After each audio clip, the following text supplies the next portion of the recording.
You know what they say. Memory is the first thing to go.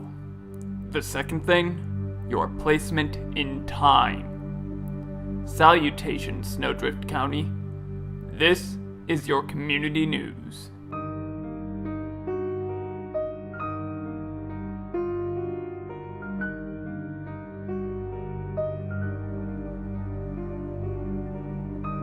We have urgent news for you, citizens.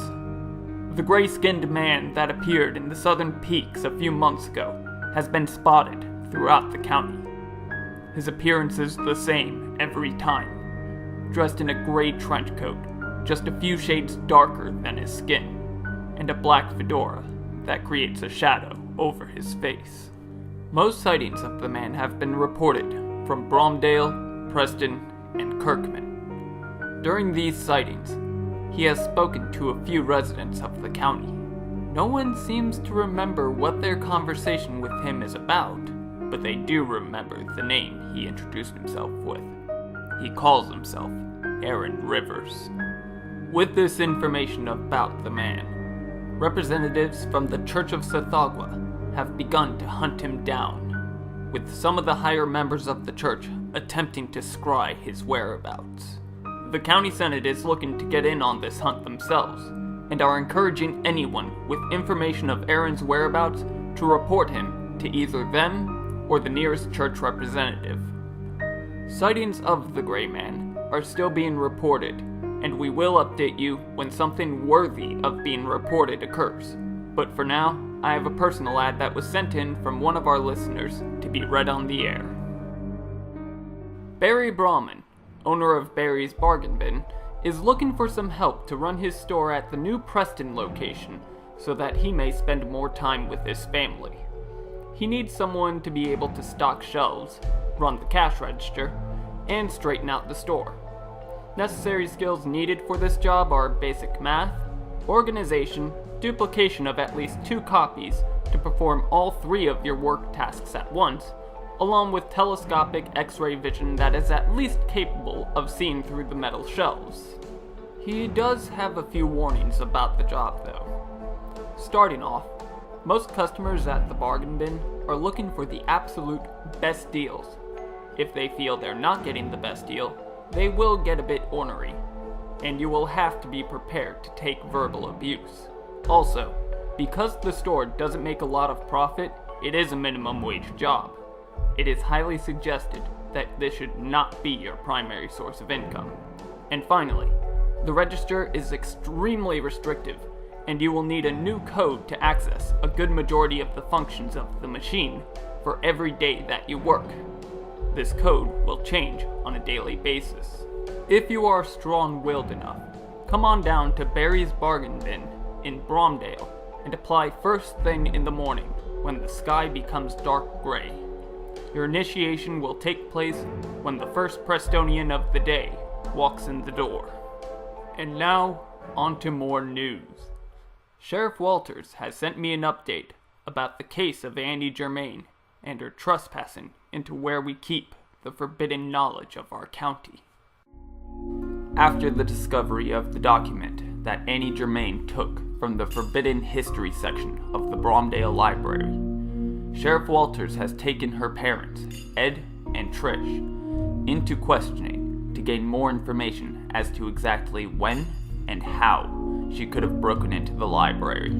The sheriff called them in from their workplace at the Bromdale Grocer and seated them in the interrogation room on the first floor of her tower. The questioning did take longer than the half hour that Trish was able to maintain in duplicate, so this was why the store was closed for a good chunk of the day that they were taken in. They are still yet to confirm when she left the tower to go to the library, stating that she has been with them the whole night in the single-room holding apartment. Naturally, because of the fact that Annie is a history student, in what she would know as an unknown land, this leaves her with the only potential motive for going to the history section of the library. Along with confessing to taking a document, this leaves Ed and Trish's alibi for her rather unbelievable. Seeing as their position seemed to be hopeless, the Germains asked for a lawyer for their daughter. Typically, this is not allowed, but since they are outsiders, the sheriff agreed to allowing a lawyer in this case, after getting approval from the county senate. At first, they tried to call Ashton Viero, but he only handles civil cases, not criminal cases. So, if anyone has familiarity with Snowdrift County law and wishes to volunteer and be Annie Germain's lawyer during her trial, please go to the sheriff's tower to speak with Sheriff Walters and meet with your client. In further news regarding the matter, looking back in the case history, Sheriff Walters found that the document that Annie admitted to taking does not match the document that was originally believed to be taken from the library. The census records that Annie claimed to take that she revealed the location to were from 1932, yet the records that were listed as missing from the library were from 1953. The only conclusion that the sheriff could take from this is that multiple documents were taken from the Forbidden History section, and that this was missed by the deputy sheriff's initial investigation, due to his excitement over being placed on a major criminal investigation. Sheriff Walters is currently working to get permission from the county senate to further investigate the darkened section of the Bromdale Library to see just how many more documents were taken. This request is still pending. Citizens, I have received some disturbing news from Kirkman. Reports are coming in that Aaron Rivers has just been spotted in Kirkman. He was seen chanting towards the sky in an unknown language. At least, everyone thinks that it's an unknown language. No one can ever remember what he says besides his name. When he finished chanting, he suddenly disappeared. Even to people watching him, he just popped out of sight. Shortly after he left the visual spectrum, water began to pour from the sky. This falling water replaced the typically soft white snow that rests on the ground and has begun to soak the land. Everyone in Kirkman at the moment describes the taste of the falling water as salty. There are also reports from locals of the area that the air temperature is lowering rapidly. I received a notice from the county senate urging everyone to stay calm. They are currently sending help to Kirkman in the form of representatives from the Church of Sithagwa, who are already on their way to the farming town. For now, though, let us take a look at the traffic, so that we may hear the chaos that is currently unfolding.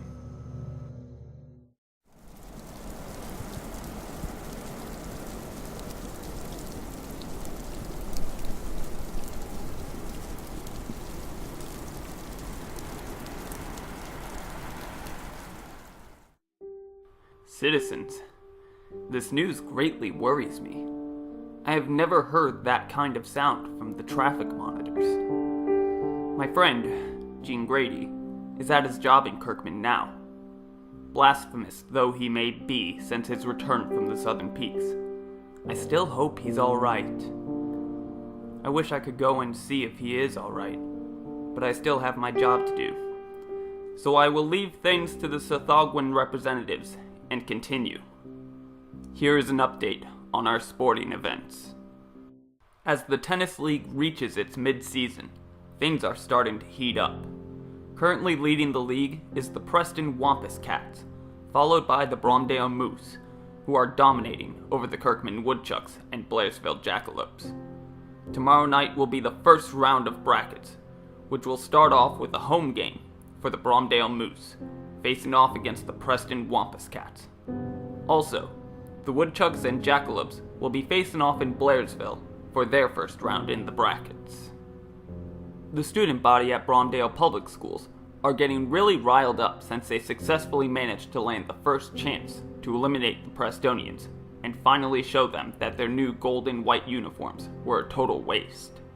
Personally, even though they're older, I think the Moose's purple and blue uniforms look much better anyway.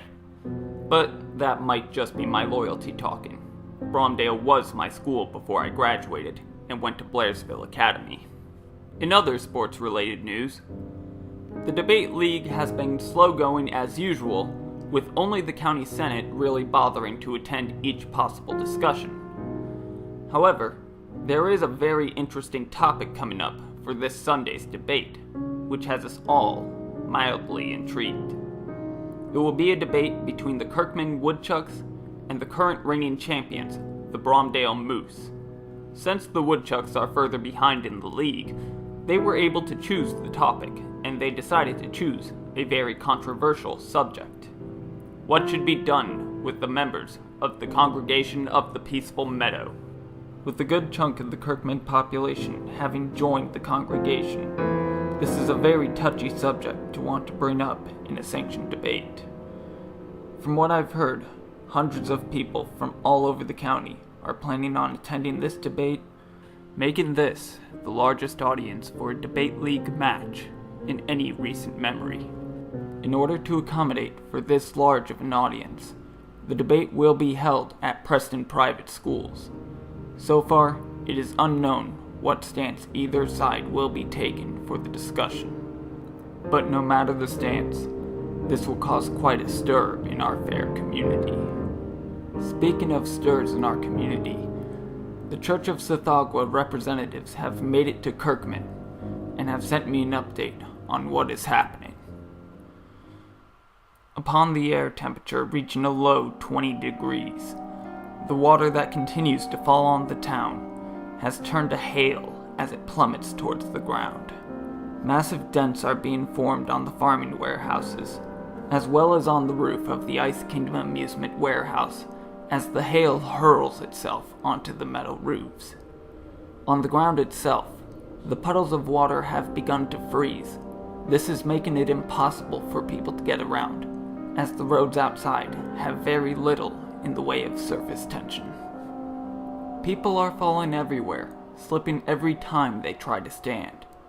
The representatives from the Church of Sithagwa are currently aiding everyone in Kirkman, wearing special shoes with spikes on the soles, and leading everyone falling over to the nearest place clear of ice, the Kirkman Chapel to Sithagwa.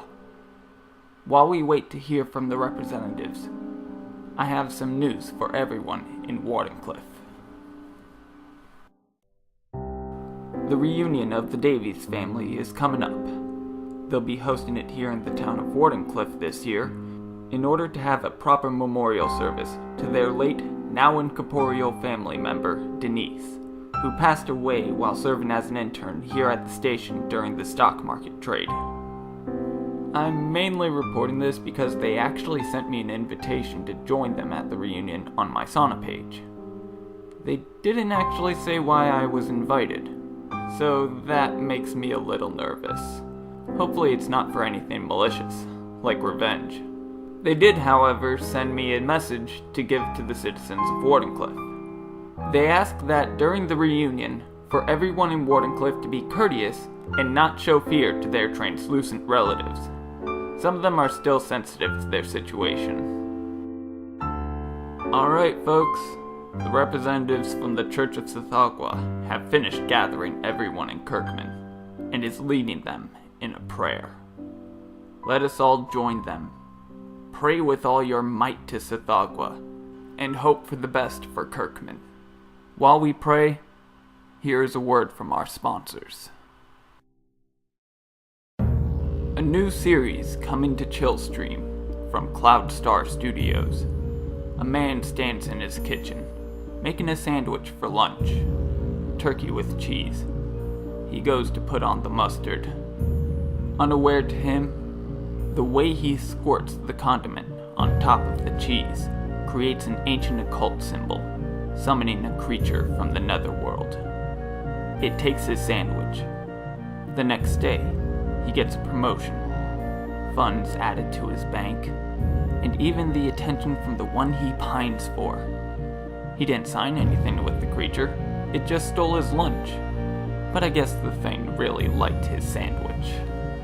Soon, he is visited by even more of these netherworld inhabitants, each of them with a request for a sandwich of their own. He complies, and soon finds his luck completely in his favor.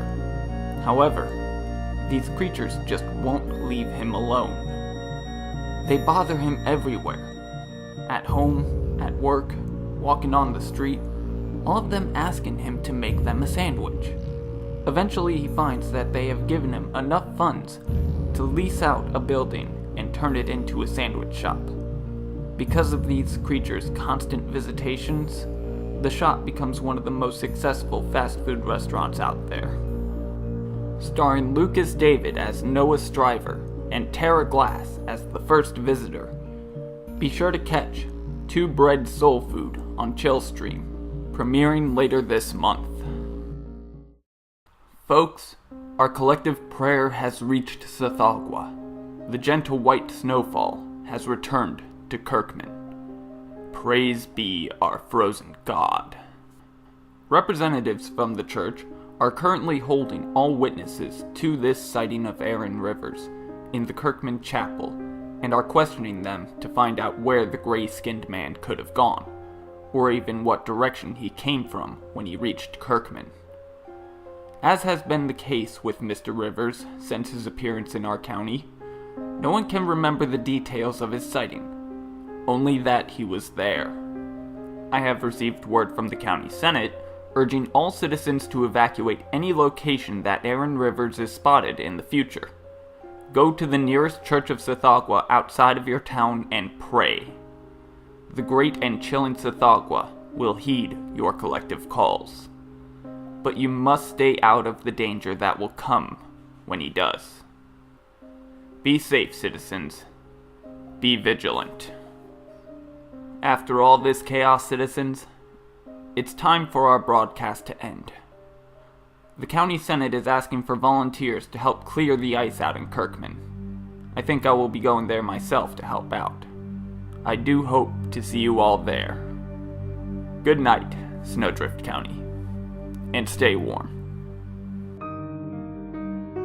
Salutations Snowdrift is a Broken Unicorn Studios production, written and performed by Nicholas Gold. All music was provided by Kevin MacLeod. Check out his stuff at incompetech.com. Want to keep up with what we're doing? Feel free to subscribe and follow us on Facebook or Twitter. Have any questions or comments? Want to help us out with the show? Send us an email at brokenunicornstudios@gmail.com. And thank you for listening.